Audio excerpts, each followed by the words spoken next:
There aren't a lot of similarities between working in a sound recording studio and refueling jet aircraft.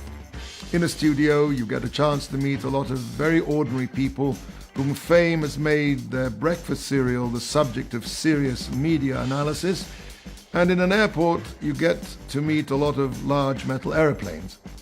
They do have one thing in common, however. Working in both can cause you to lose your hearing. It's a slow process, but it's inevitable. The advantage of working in an airfield, however, is that you can wear sound excluders.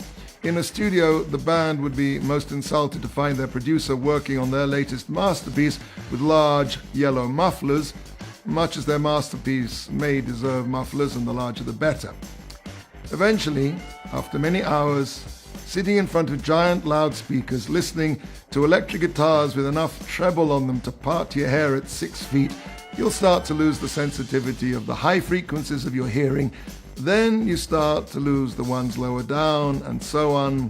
The interesting thing, however, is that you don't notice that you can't hear those frequencies anymore. In a sense, that's the saddest kind of loss, a loss that you don't even know about. It's not true that what you don't know can't hurt you. Eating tray food is the spiritual equivalent of losing your hearing. It cuts you off from life's higher frequencies, the higher things in life. The Torah in this week's portion, when talking about non-kosher food, uses the word v'nit mesim, which means lest you become contaminated. The spelling of this word is unusual. It lacks an aleph, and thus it can also be read as v'nitamtem, which means lest you become dulled. In our search for holiness and meaning in this world, one of our greatest assets and aids are the laws of kashrut. Kosher food is soul food, food for the soul, food that feeds our spirituality and gives us the ability to receive holiness. Spirituality is a delicate thing. It doesn't take much to jam the broadcast from upstairs. On the other hand, a little bit of holiness goes a long way.